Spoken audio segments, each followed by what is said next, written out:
know how you could get up to $200,000 to help you buy a home in DC? Well, Myles and I are going to talk about the programs in DC to help first-time home buyers buy their homes. Welcome, Myles, and tell them a little bit about yourself and Atlantic Coast Mortgage, please. Hi, Taylor, and everyone else out there in the inner world. Like he said, my name is Myles Williams. I work with Atlantic Coast Mortgage. I've been here for the last 8 years. I have been in the DMV since 2008, actually, if I'm not mistaken. Graduated from the University of Maryland and been working with Atlantic Coast since 2018. So during that time, I have helped multiple teams as I was working as an LOA, cutting my teeth and getting into the industry, and now I represent myself in Atlantic Coast. We are primarily Nova-based with our headquarters in Fairfax, but we have a DC outfit and office and other locations pretty much all over the East Coast. We are licensed, I think, in 37 states at this point, which is really cool and gives us a lot of reach and breadth. But our main focus and bread and butter is DC, Maryland, and Virginia. So that is kind of my elevator pitch for Atlantic Coast. Excellent. So you're really a regional powerhouse, and Correct. that's the type of company that I like to work with, rather than a national firm, because I feel that, well, first of all, we're all small businesses, right? And we want to try to keep the profits local. But also, I think that being based here, you know the market better, your relationship with grant providers and so forth is stronger, and all that sort of stuff. So you can really service your clients much better, which helps me as a realtor, because then I know that when I refer a client to you, you're going to actually get us to the finish line. So that's Yeah. Yeah. Or find and provide the best solution for you guys in the market that we're in. And we work quickly. Most of our entire process and products are really, really robust. We do everything in-house. Our underwriting is in-house. We have a appraisal panel with local appraisers who we reach out and work with. And that allows us to get people to the closing table because, you wouldn't know, but turn times are really, really quick and the market's always moving a million miles an hour. Anything to give our buyers a competitive edge that isn't just rate based, but also assurances based. And that's one thing that we love doing here at ACM is closing loans. So, right. And folks wouldn't necessarily know this, but I've had deals fall apart because of the lender. So knowing that your lender is one that's capable and will get the job done is important. A little bit about me. My name is Taylor Johnson. I'm a realtor with Keller Williams Capital Properties. I've been a real estate agent now for, I think this is my 9th year. I was a high school history teacher for 30 years.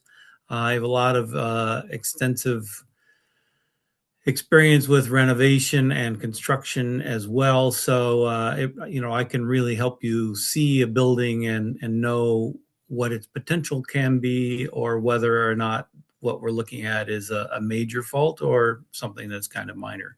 And I've worked with a lot of first-time buyers, and I've been in the DC area now for 30 years, and I know it really well. So I'm happy to be working with Myles.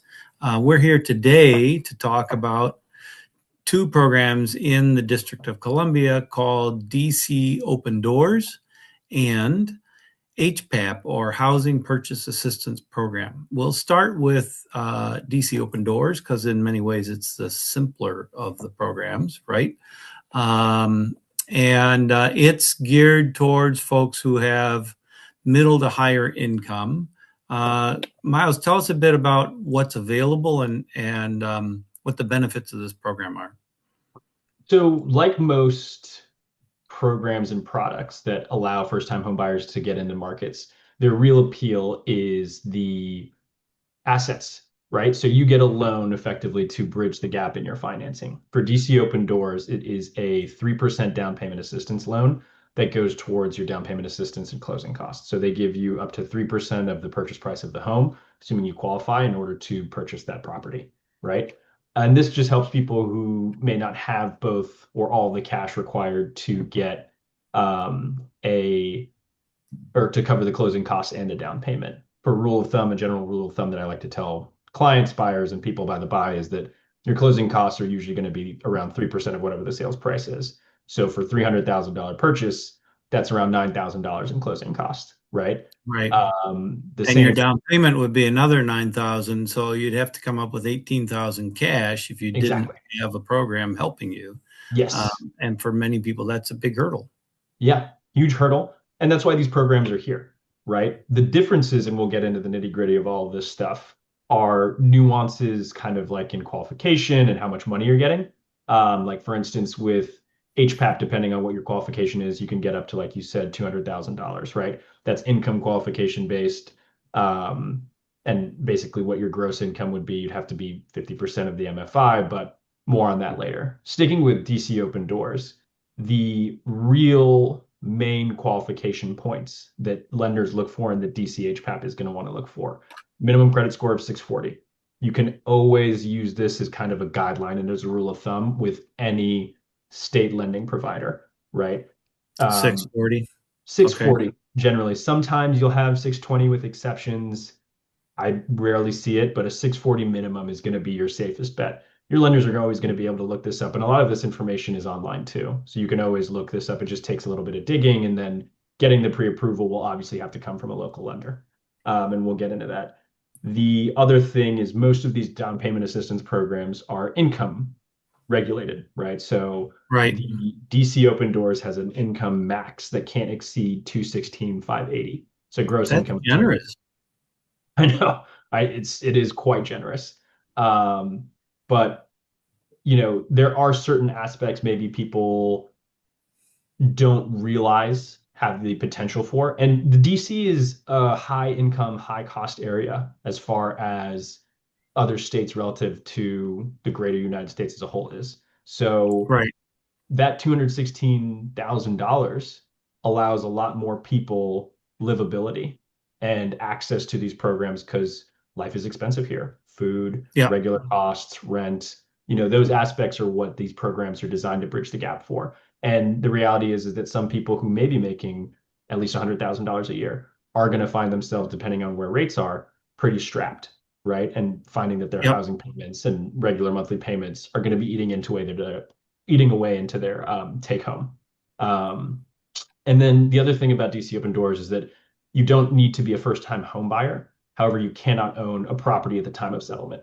And this is a nuance that I think is also kind of interesting, but it basically means that you can't have owned a home. And what a true first time home buyer means that you have not owned a home for 3 years, right? Yeah. So you own Most states define it as 3 years. exactly. Sometimes it's more, but Yeah. so with DC Open Doors, you could potentially have a condo, sell it, have it under contract, go to settlement on Monday for the condo, and then get your new house on Friday with DC Open Doors because you don't own property.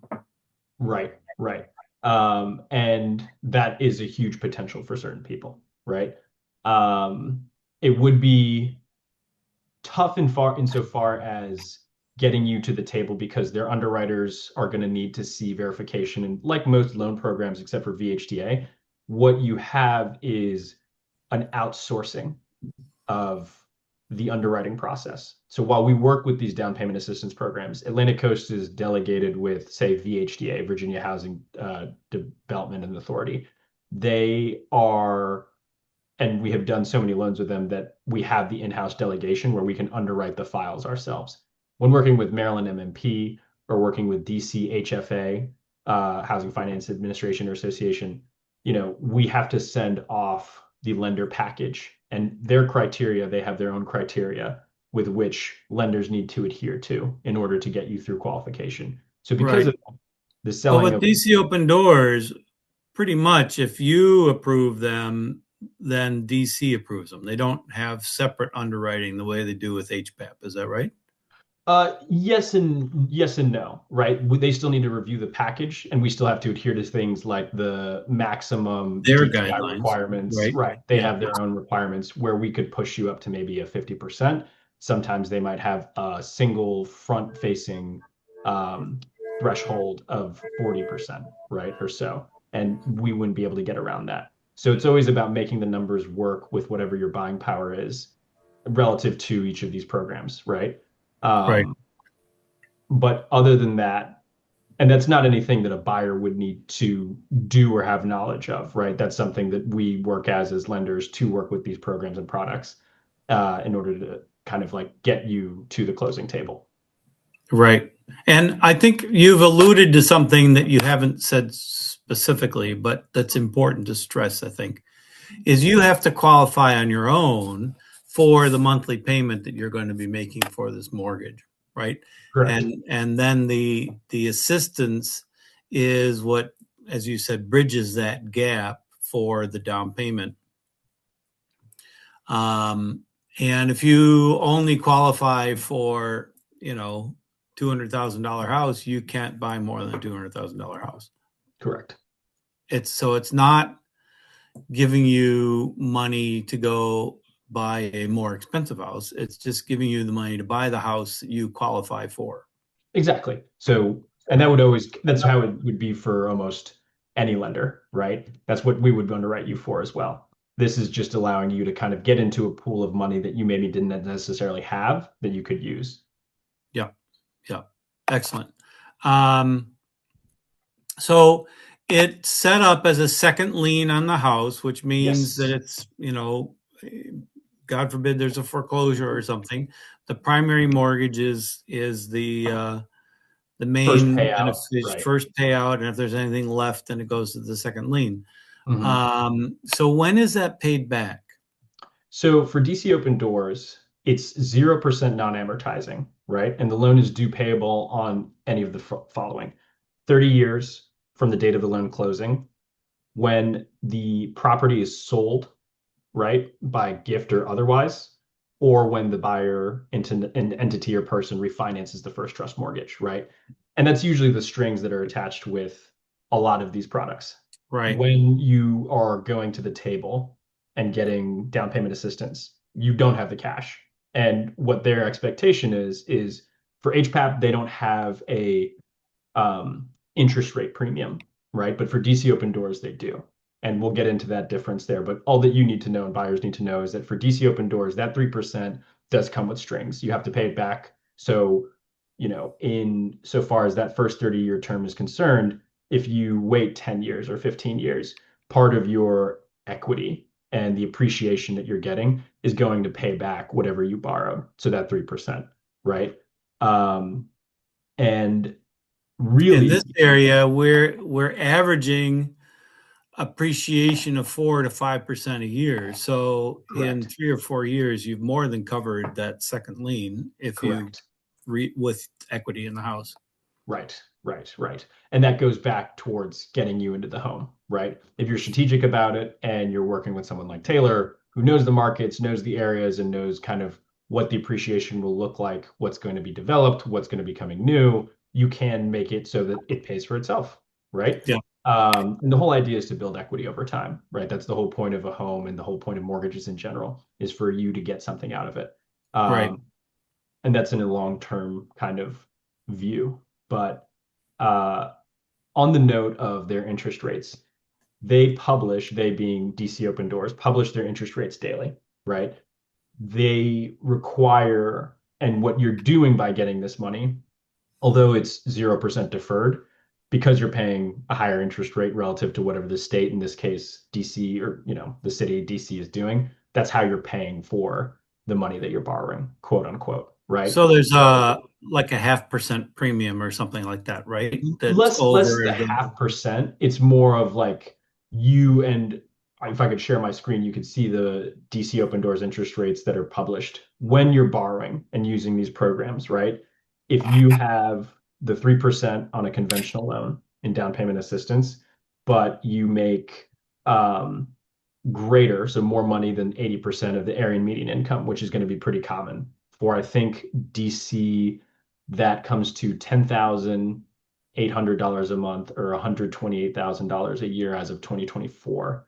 Your interest rates are going to be much higher than what I could offer you just by simply being, or coming to me with the money yourself and not using a down payment assistance program. So that's where these products, or at least for DC Open Doors, you are quote unquote paying for that money that you're borrowing. Through the higher interest. Correct. Exactly. Today, DC Open Doors, if you're making greater than 80% of the area median income, has interest rates of 7%, right? And like I said, these rates are published daily. They, like most lenders within the market, are subject to change until locked, right? So until you have that locked Right. in loan with a lender for, I think DC Open Doors and DC HPAP have 45-day lock requirements, and that's how long the time period is. Until you actually are under contract and have locked in your loan and your rate, you're subject to whatever changes occur. So right now, the prevailing rate for a 3% down payment first-time home buyer with ACM would be somewhere around, in the worst case, let's say a 780 credit score, 6.5 or 6.375. With DC Open Doors, they clearly publish it as 7%. So you're paying 5/8 to 50% higher in an interest payment every single month, right? That's a lot of money over time. It is over time. And so you have to think And about yet it. you're getting money up front to help you get in the house, which is the important thing, right? Right. This is the So outlet even into. with DC Open Doors, you would want to plan to refinance sometime in the next few years. Correct. Correct. Yeah. Within the next 3 to 5 years, or whenever you could realize the equity from what your initial investment was, right? Or whatever Right. that 3% was in this case. So, and you illustrated it perfectly, this 3 to 5 year time horizon and period where people can then start getting their equity out. Now, there's also a benefit. Lenders charge monthly mortgage insurance premium for those who have less than 20% down payment. Correct. And if you're using DC Open Doors, isn't your monthly mortgage premium less than it would be otherwise?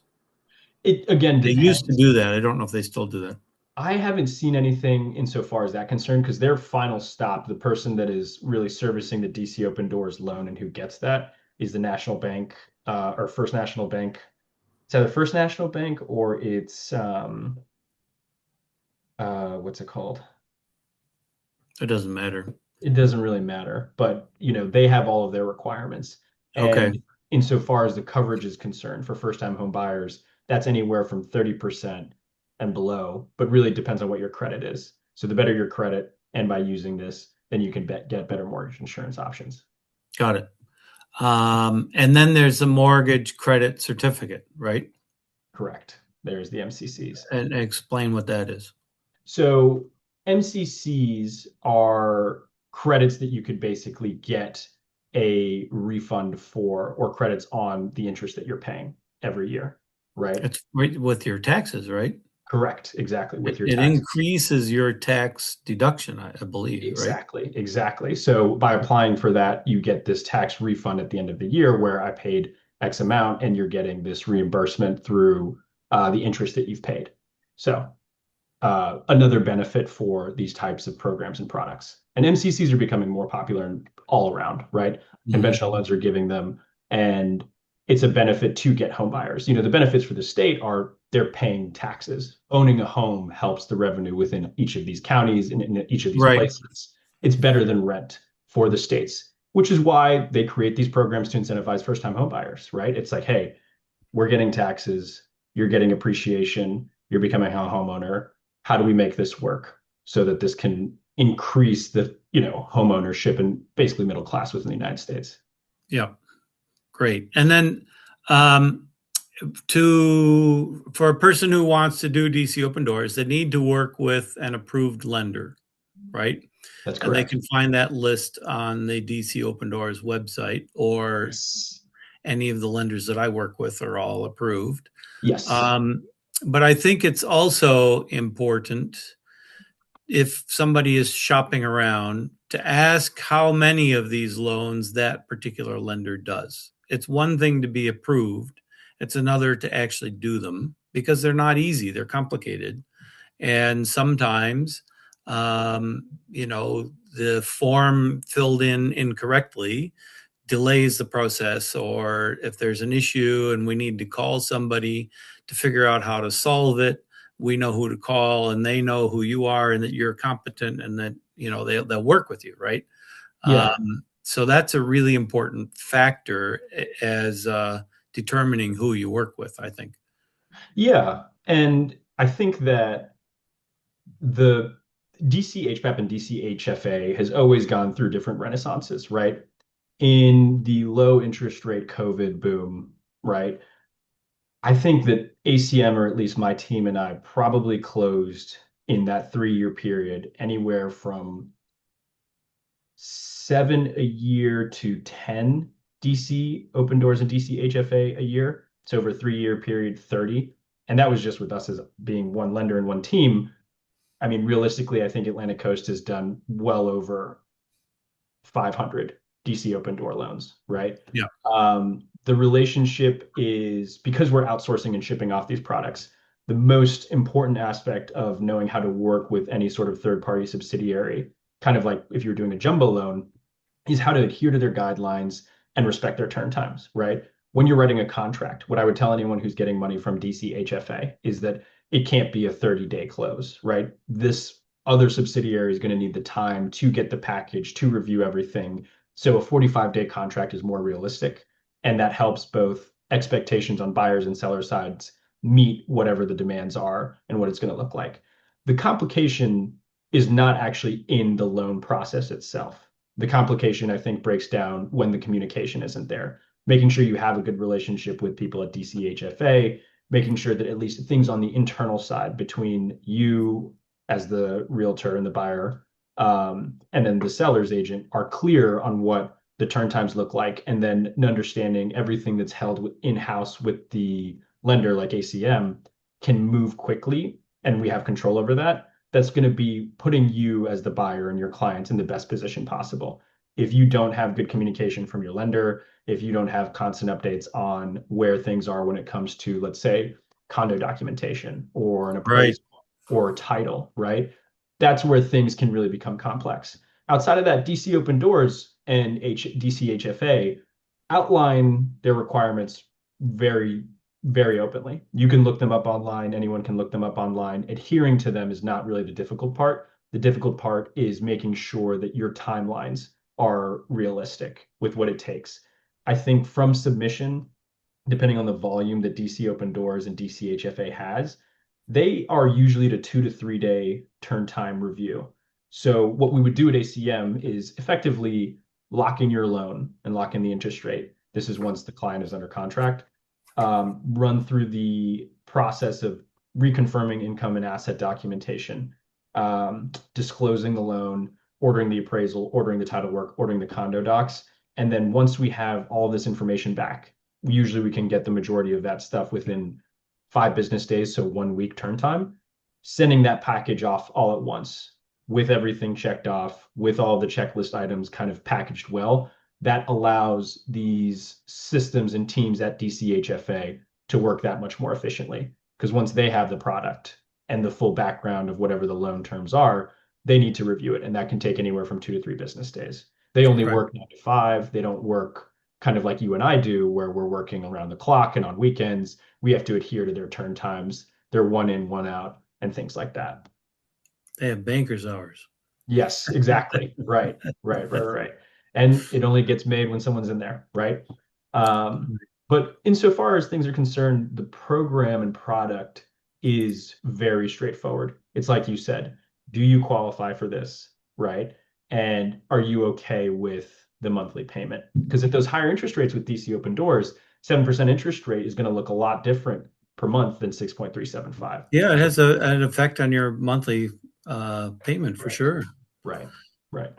Um, okay, so since we're talking about closing times, HPAP, let's start off with HPAP. That is a slightly different program in that Correct. there are there's another level of underwriting that they do on their own after you've done yours, and they I've had them take 4 months. Yeah, and we can depending talk on about that. who's doing it. Right. We can talk about that. I think that that's nuanced too, right? Like, Yes. So if if the city's doing it, it's better, but they also farm out third party people, and sometimes they're headaches. So well, it's always going um, to end up, and this is kind of how this talks about to get into HPAP, you need to have applied to one of their not subsidiaries, but their partners, right? And these yeah, partners community often want partners that right you do. You have a to do notice like an of 8 hour class with the community partner, and you earn Mhm, your certificate of eligibility. correct. And then you apply, and then you're in a lottery. Is that how that works? No, no more. So the lottery, and we can talk about why that confusion exists, was just rescinded, right? So there was a lottery period for just, I think, a year and some change, and they didn't have some big announcement. But today they've returned to their old uh, DCHD funds availability. Yes! Oh my God! Yes.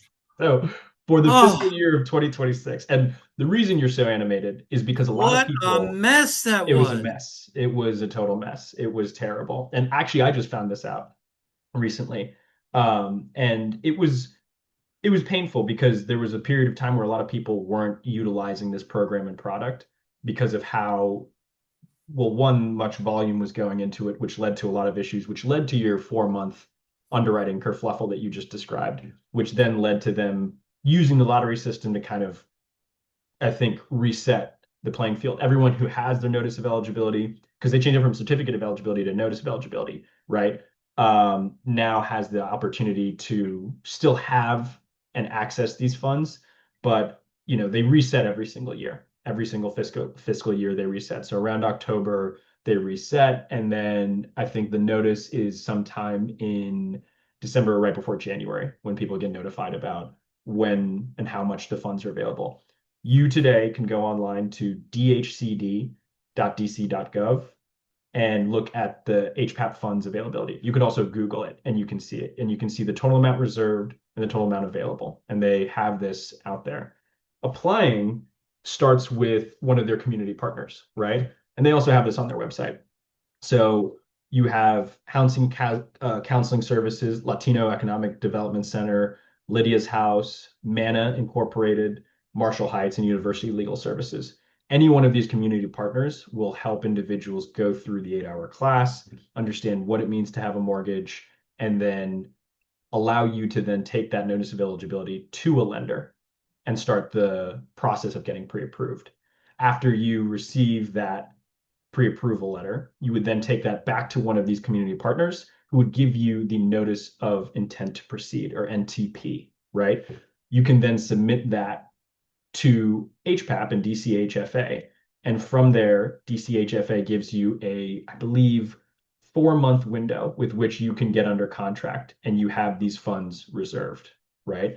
I've heard of, Um, well, yeah, so maybe things have, it was 6 months, I think, but it could be 6 months. I thought it was four, but I always get that mixed um, up. so let's say 4 to 6. 4 to 6. Um, four is tight. It is If 6 months, confirming that the NTP provides prospective home buyers 6 month commitment from the date okay, of notification. good, Yeah.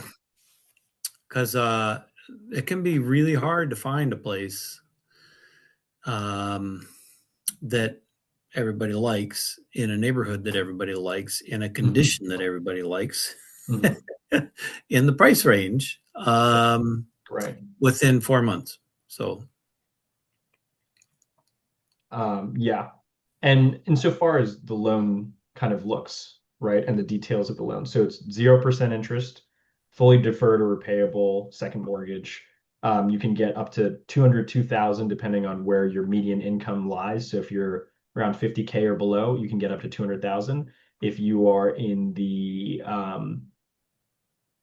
70K to 91K, there's tiers. There's three tiers, right? And you have up to 161 or 101. Basically, for $73,000 a year, you can get up to 161. And this is for a single family household, right? right. Um, Household size is determined by the actual people living in the home, right?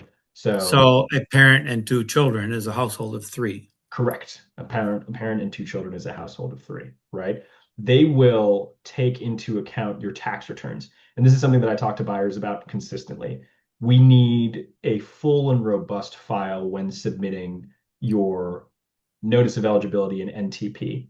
And that means everything. I've been in situations where individuals didn't provide their tax returns. And that's because they think, I didn't need to. I'm only a W-2 salaried employee. However, they did Uber on the side, which made them a self-employed person and 1099 contracted person. While Atlantic Coast or most lenders wouldn't consider that in the debt to income ratio, for household requirements and household income, that has to be taken into account from DC HPAP and DC Hmm. HFA, right? So they'll want to Yep. see all of that. And it behooves you and it behooves your lender to get the full picture of everyone's income, see where all household members are making income, right? If you have an elderly parent and they receive retirement income, that needs to be documented, right? Now, your income requirements and thresholds are going to go up with the number of people that you have in the house, but it's still important to see what you actually qualify and if you overqualify for any of these programs. So for most DC home buyers, I think that the spread would be somewhere in between 73,000 to 91,000, right? So the maximum assistance those people are qualifying for is anywhere from $161,000 to $101,000, respectively, Okay. right? Um, the other terms or loan summaries that are important is that it's fully deferred or repayable after the first 5 years, right? Um, and the only time that the loan becomes repayable for HPAP is if you, within those first 5 years, sell the home, transfer the title to the home, or refinance the home. Okay. Um, there's no forgiveness, and the entire principal is repayable unless subordinated or satisfied through a payoff. And it's subordinated upon approval for rate and term refinances only. So you'd have to reach back out to HPAP if you were refinancing in order to get this resubordinated. Okay. Uh, So there's a potential to keep it yes, in a but it's based refinance. upon your Yeah. qualification, right? Um, a lot of the qualification requirements, and this is where things have also gotten a lot more stringent, right, for DC HPAP, is that they have maximum caps on your front end debt to income ratio at 45%, right? Um, that basically means that you can't have a debt to income ratio, including all of your personal expenses, right, and liabilities. So your monthly credit card bill, your car Yeah. payment, your student loans, plus the Yeah. expected mortgage All can't those be over things that 45%. screw up people's applications. Yes, yes, which is even more of a reason why you should get your lenders a full book or answer any of the questions that they have as soon as possible, because that's Yeah. going to help Talk them. like, if you think you're going to be looking in the next year, talk to a lender now Yeah, and kind of get a sense of what your financial picture is so that most people have work to do between now and when they actually buy the house. right, And right, it's important to know what work you need to do and where to focus your efforts. right, right. And more time gives you more options and more understanding. The more you can front loan loan application or front load rather a loan application, the much better off you're going to be insofar as actually getting under contract. What Yeah. ideally your lender would like to do is effectively pre-underwrite you. And that's something that ACM does very well and does a lot, is that we'll have an effective pre-approval that is as strong as a full underwrite by having our underwriters devote time to pre-qualling the loan to the extent that it can be done. And we do this all the time for a lot of our buyers. This gives your lender and the salespeople and the buyers a lot of confidence that what offer you're putting in won't It's going to go be through. susceptible to financing Yeah. issues, right? The only things that would come up would be a title issue, which is out of everyone's control, and slash or a appraisal issue, which again is just based on the market. That's great. Yeah, yeah. Um, Um, the so minimum credit score requirements for HPAP is 630, and that's a little bit different. It's 10 points lower than the 640 for slightly DC better, boards, right? slightly more generous, shall we say? Yes. and you must be a first-time home buyer in this case, so you can't have had ownership in a property for 3 years for for HPAP. 3 years, right? And oh shucks. So no repayment for until 5 years, then you start paying monthly. It's a 0% loan. So whatever amount they give you, you never owe more than that. Well, it's only repayable when you sell, refinance, or change the title, right? Oh, you don't start because So the first 5 years, it basically kicks it to the end. the middle three brackets used to start paying in 5 years. Right, right. And I shit. I lost it again. Oh, up to 1/3 of the property value still, or they've in removed terms, that say it again. because they were running short on money. They had a requirement that they would only give up to 1/3 of the property value. No, they don't have that anymore. Their guidelines show That's good. that they have. So HPAP is the most generous program of any of the states in the country. Right.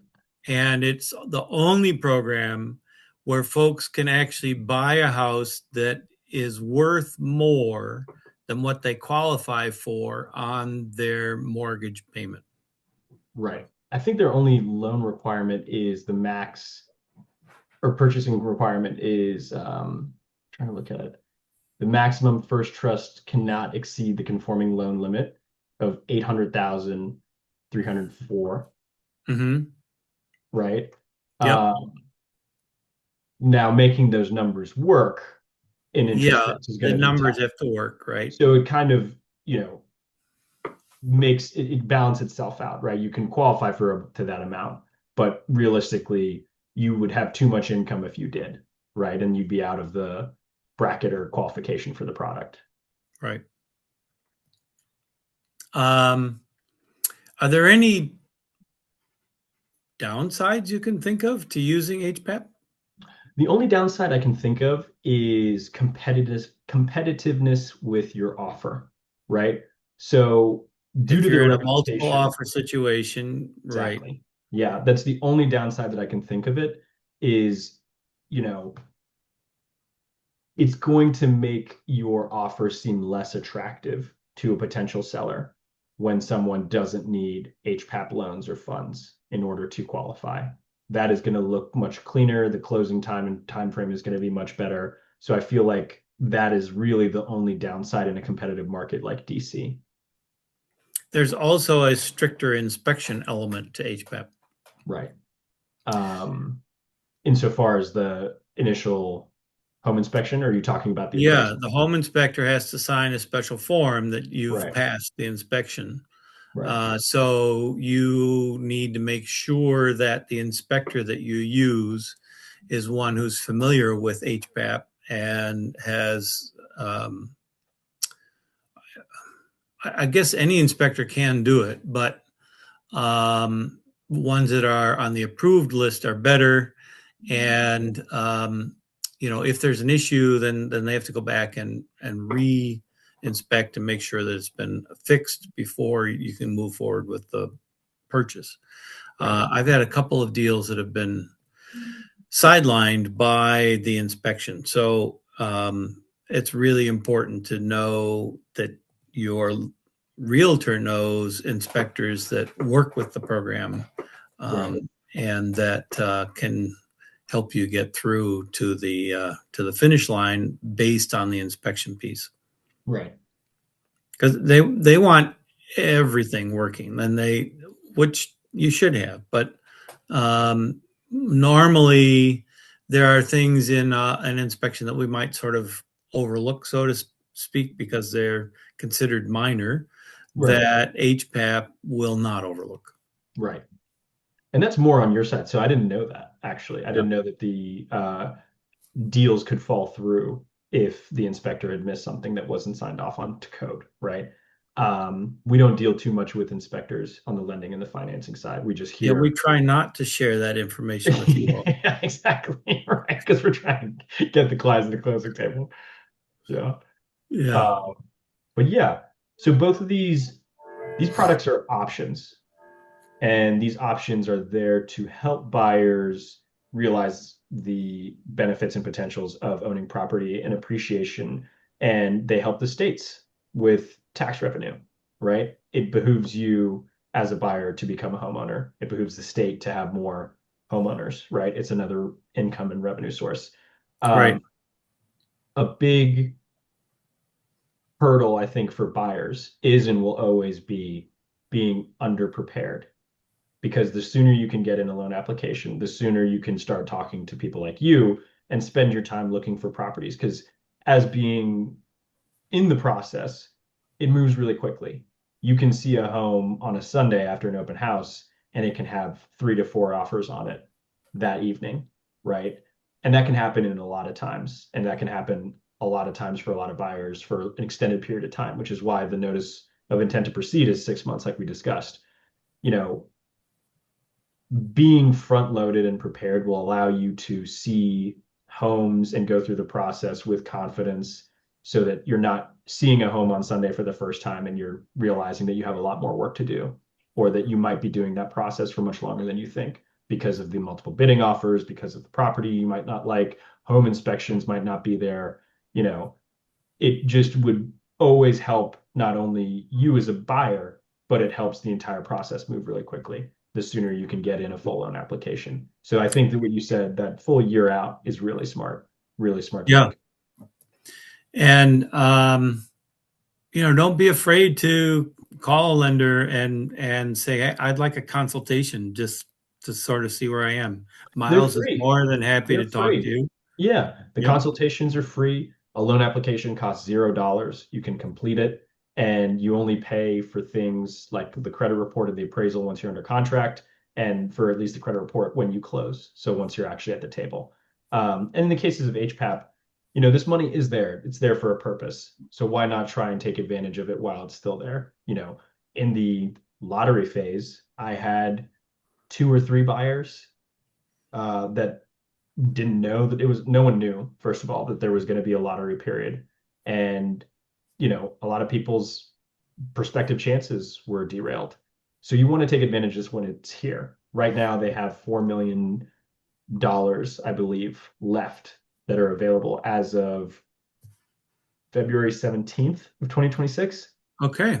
So that's a lot of money. Buyers It should is be still. encouraged to Yeah. try and, realize a lot of this. And this money also gets, if a contract falls out and someone can't meet the financing, right? Of the reserved amount, that money then becomes available again.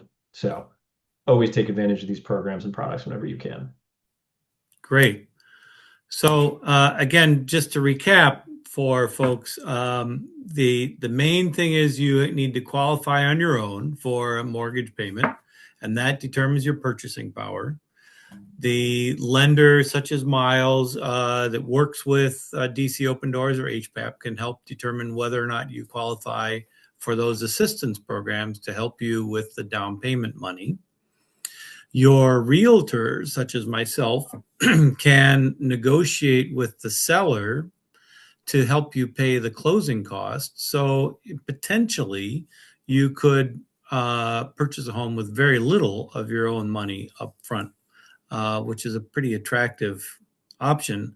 But again, you have to be able to qualify for the monthly payment. So I'm always pushing my clients to buy at the bottom of their budgets rather than at the top of their budgets, because you never know if something's going to go wrong. And I would hate them to be in a position where they might be potentially defaulting on the house. So think strategically, folks, and be conservative with your views and your desires, right? Once we've talked several times about appreciation and building wealth over time. Down the road, you can use the house that you have now to buy another house. So it doesn't necessarily have to be the house that you're going to be in for 50 years. Right. And I think that that's a great idea and kind of point to highlight, right? Don't do the house that you can afford because it's off your gross. Do the house that you really can't afford because you are comfortable with that payment and your take home's there and taken into consideration. Right. Right. Good. Well, Myles, thank you so much for your time. This has Thank been a you. I really really appreciate productive it. interview. Yeah. Happy to help you and any of your other clients when it comes to HPAP and just buying homes in DC in general. ACM is here to guide you home, right? We have a really Awesome. good system.